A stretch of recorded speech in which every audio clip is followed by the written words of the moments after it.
So a lot of people have been talking about, Holocaust denial, anti-Semitism, and stuff like that lately.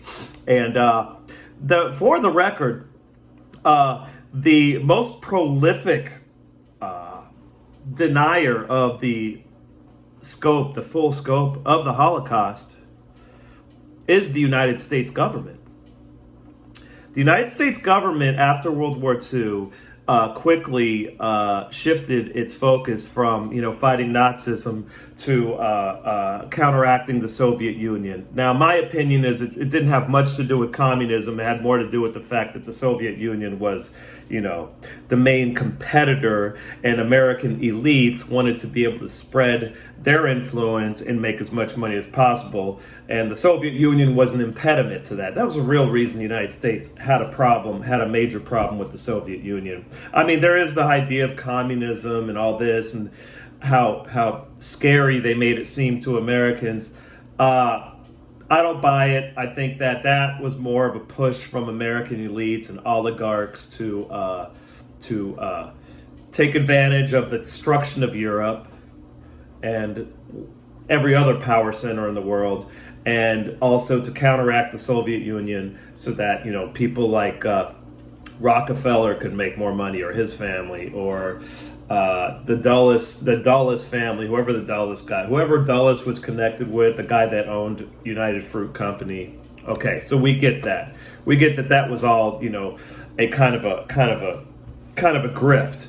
But so the United States immediately shifted to, okay, we have to stop the Soviet Union from spreading its evil communist influence. So what they did was they glossed over and outright covered up a lot of Nazi war criminals' crimes.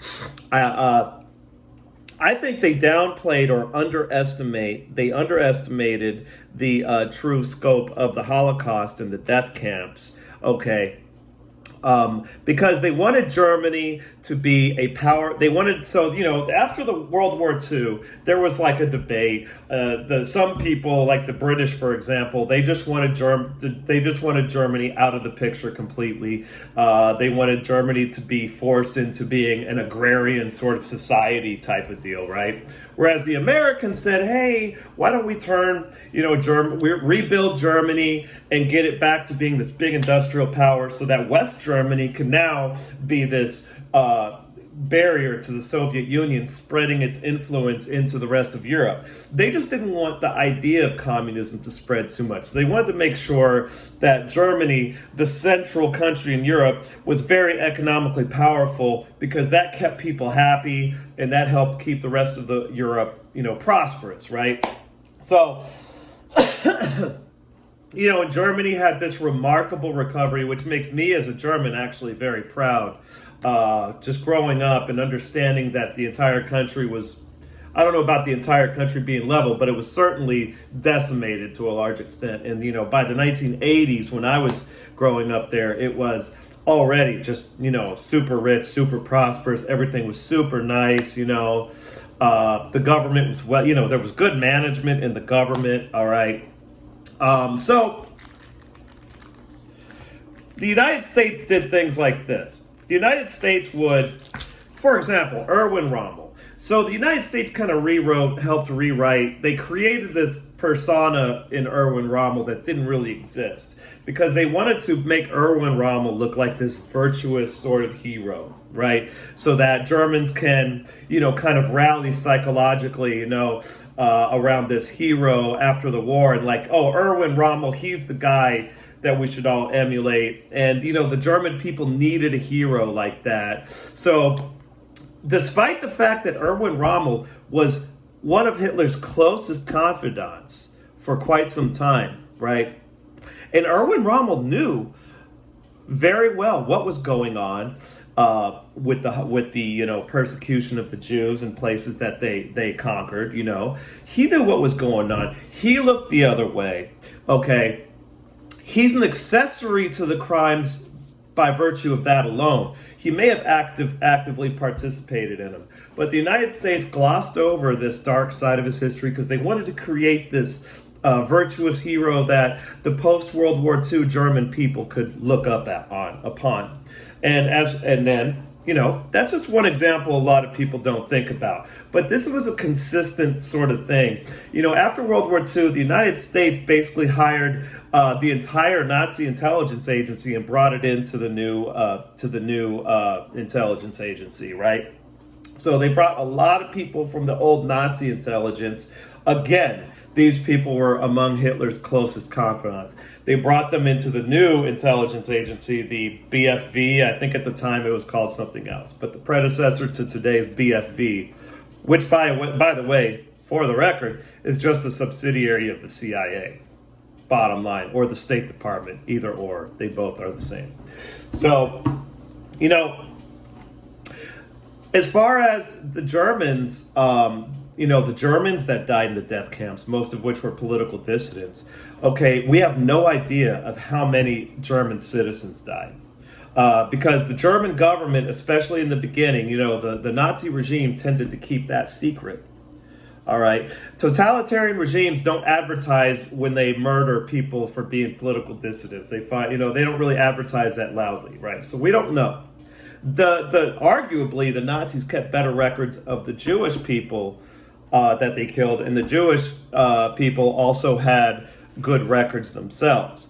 Okay, so, but I would argue we don't really know much about. I think we could be off as far as I think there could have been up to 9 or 10 million Jews killed in the Holocaust instead of 6 million. Okay, because the Germans entered these areas like the Balkans, like Hungary, like all these places. They tried to invade Greece, and there was a lot of killing going on down there. In the death camps, maybe you could say we have a good idea of how many died in the death camps. But I think outside of the death camps, you could have another 2 million Jewish people who could have been killed by the Nazis. And then finally, we have no idea how many gypsies died in the Holocaust. I suspect that number could be much higher than what they say. They typically say in these, like if you go to Wikipedia, it's going to be like 1 million gypsies, 1 million Germans, 6 million Jews, or something like that, right? I think it could have been 5 or 6 million gypsies easy. The gypsies didn't even have their own records, okay? They didn't even have their own. And so here's how it went down. When the Germans entered a place and annexed or occupied a place, first, they would ask for the gypsies. Where are the gypsies? And all of the people would gladly throw the gypsies under the bus. And that's including the Jews. They would throw the gypsies under the bus. And then the Germans came back after they killed all the gypsies and they said, okay, now where are the Jews? And the Slavs would throw all the Jews under the bus. And then finally, invariably, the Nazis came back and they said, where are the Slavs? Oh, that's all you have left. Oh, then it'll be easy to figure out what to do with you guys. You see, that's how it really went down in some places in World War II. So none of this, the history we get, the understanding that people have of what actually happened in the Holocaust, despite the fact that it is so, it's probably the most referenced historical event, in history. People have very little idea of how these things really went down. But the U.S. government did everything in their power to cover up the crimes of most Nazi war criminals. Operation Paperclip, von Braun. Okay, we have that. Everybody knows that was a fucking crock of shit. Okay, maybe that decision, though, getting von Braun over here, despite the fact that he was a Nazi and he was a card-carrying Nazi that really believed in that shit, okay? He could have said all he wants afterwards that he didn't believe in that shit. Actions speak louder than words. He had a factory underground, a V2 rocket factory, where the Jews were worked to death underground in some of the most terrible conditions ever contrived by man. He was there, he knew it, he watched it happen, and he didn't give a shit. Okay.